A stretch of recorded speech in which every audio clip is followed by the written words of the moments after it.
And welcome everybody to another edition of the GSMC Football Podcast brought to you by the GSMC Sports Network. Once again, I'm your host, Kenneth Gruenfelder, and it's great to have everybody here once again here on this Friday, January 12th. We have a lot to talk about on this show for today, but before I get into that, I just want to remind you guys, again, as always, to tip or donate and get your comments recognized, make sure to go to the following link. That is streamelements.com/gsmcsportsnetwork./tip. Again, really helps the show, makes the show more interactive between myself, the host, and you guys, the viewers. Again, that is streamelements.com/gsmcsportsnetwork./tip. And as always, it is displayed on the ticker on the bottom of the show segment down below. So, with that being said, let's get right into what we are going to talk about for today. So, starting off the show, we're going to talk about the Patriots again. They actually hired their next head coach, and that'll be Jerod Mayo. So we'll get into that in a second to hold off on the playoff talk for a little bit longer. And then from the second part of the show on, we're going to preview the games for this weekend. And then in the final part of the show, I'll go through how I think the playoffs are going to shape out and give you my Super Bowl prediction, which I think is not very bold, but it's just because of how the season has gone, and but again, anything can happen. So we'll get into that. But first, I wanted to get into the Patriots and them making their head coaching change. So Bill Belichick had his press conference yesterday, his farewell press conference. Him and Robert Kraft both there, obviously. And Belichick gave his closing remarks on a great career with the Patriots. Obviously, it's one of those situations where it's more of a see you later, because he's going to retire as a Patriot. He's going to come back and they'll do something for him. But this is a guy that's going to continue to coach, and we'll see where he ends up. Because there are some jobs out there that some positions out there that need to be filled. So we'll see where he ends up. And he was emotional, and you don't really see that, a lot, in Bill Belichick press conferences. But obviously it's a tough thing, because obviously it's been the head coach since 2000. It's been a long time. And it's one of those things where it was better for both parties to go in different directions. How the season went, and obviously Tom Brady, he posted something on social media, basically thanking him for all the things that he did for him during his playing time in New England. I know there was a lot of speculation on what went on behind closed doors and how their relationship was, but ultimately, when you won the amount of championships that they won together, and the amount of big games that they won, leading up to those games, you're obviously going to have some rough patches. It's not going to be perfect. But obviously they both were very successful together, and I know for a lot of fans, they're happy that this is finally over, particularly Jet fans, because you've had to, deal with them, for a long time. And, now the Patriots are kind of, in a weird spot now, where, they had to look for a new head coach. And Jerod Mayo was one of the top candidates for it. There was also, now with Mike Vrabel being available, that maybe he'd be the replacement. But the Patriots went ahead. They wasted no time, and they ended up hiring Jerod Mayo, who obviously was a part of the coaching staff. Was a player for the Patriots at one point as well. Somebody that was regarded highly in the organization. So they went ahead and they promoted him as the head coach. So we'll see how it goes. It's gonna be really different now next year. He's got some big shoes to fill. He's now the 15th head coach in franchise history for the Patriots. He actually will be the youngest head coach in the NFL, taking over the title from Sean McVay, who obviously became a head coach back in 2017 for the Rams. Mayo is a month younger than McVay. He was a Patriots linebacker from 2008 to 2015. He was drafted in the first round out of Tennessee. He joined Belichick's coaching staff in 2019, and he served as the linebackers coach. So we'll see what ends up happening there. If this ends up being the right move. It says here in the ESPN article that I'm looking at, Dietrich Wise Jr. credited Mayo as a primary reason he felt the defense experienced success against the Bills quarterback Josh Allen in the Week 17 loss. Mayo was named team captain in his second season, with some players referring to him as Bill Jr., because they viewed him as the huge, future coach who spent countless hours at the team facility like Belichick himself. So, spent his entire playing career with the Patriots, appearing in 103 games, totaling 905 tackles. He led the team in tackles each of his first 5 seasons and became just the second Patriots player to win the Associated Press Defensive Rookie of the Year award. He was part of the Super Bowl championship team in 2014, although that season he was limited to 6 games because of a leg injury.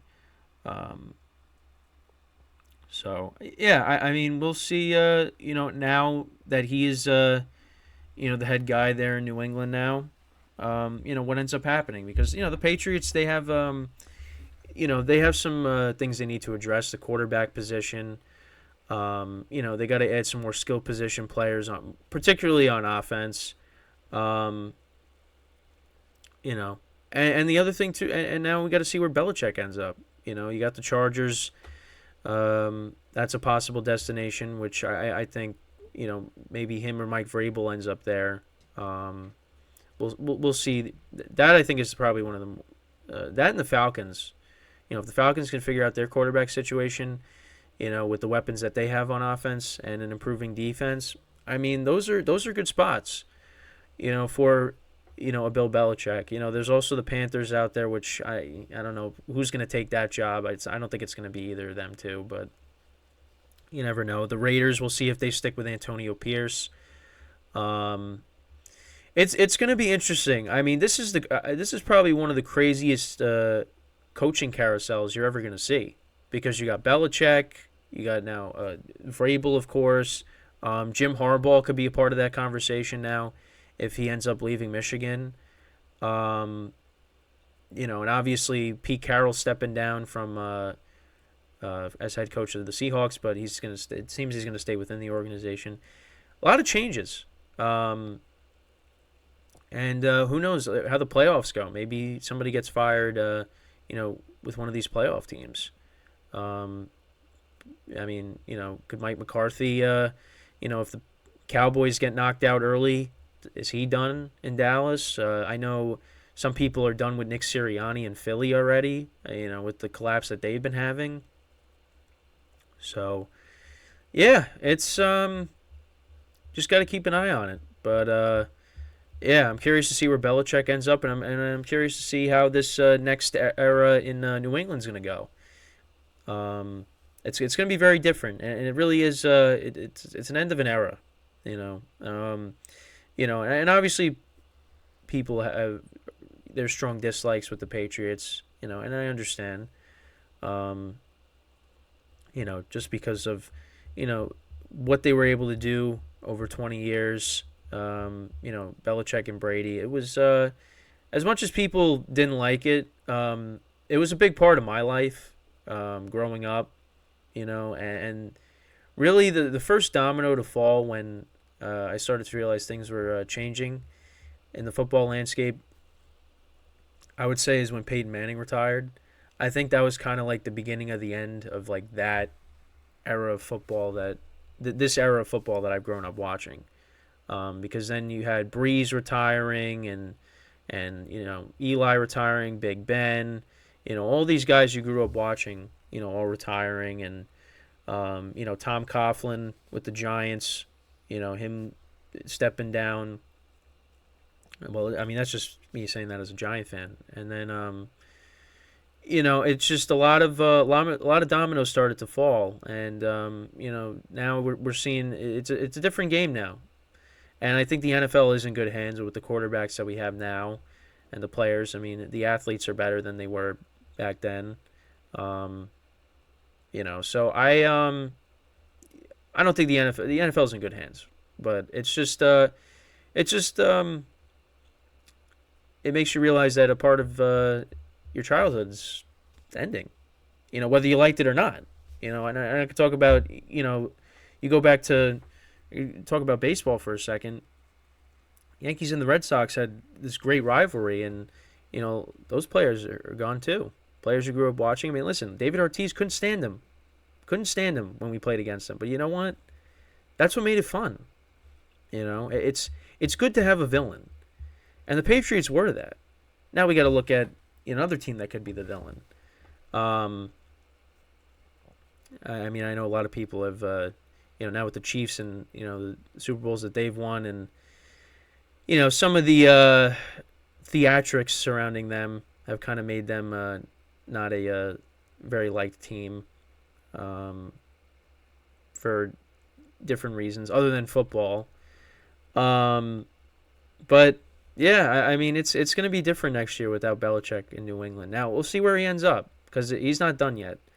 He's going to want to go somewhere and prove that, hey, listen, I could still win without Brady. Because I mean, look, last couple of years in New England wasn't good. I mean, this year they completely fell apart. I the year before that I thought that was going to be the year, but they ended up finishing only 8-9. They finished 8-9, and they just missed the playoffs. So I kind of thought it was going to be another. I thought it was going to be the same thing, just because I really could not see a Bill Belichick team finishing with this kind of a record, but ended up happening. So, new era in New England, changing of the guard. But listen, Belichick's going to go somewhere else, and there's a few attractive destinations. So, we'll see. We'll see. We will keep an eye on it. But that's pretty much it when talking about this. Let me know what you guys think about the Patriots naming Jerod Mayo as their next head coach. When we come back from our first break of the show, it's playoff time. We are going to preview the NFC games first for this weekend, and then we'll go into the AFC after that. I'm not going to say who I'm picking for the games. I'll just go into why one team can win, why this team could win, etc. I don't want to give away who I'm picking until the last part of the show, just because then I'm going to show you my bracket. I use superimpose, which is what I use to edit the thumbnails for the videos, which doesn't take a lot of time. So yeah, the bracket might not look like pretty, but it's I thought it would be cool to just show my bracket on the show. I don't know. That was just an idea I had. But yeah, so when we come back from our first break, we'll preview the NFC playoff games. I might hold off on Bucks Eagles just because that's on Monday, so we could just do that then. But we could still talk about it when we come back from our first break. So stick around, and we'll be right back here on the GSMC Football Podcast.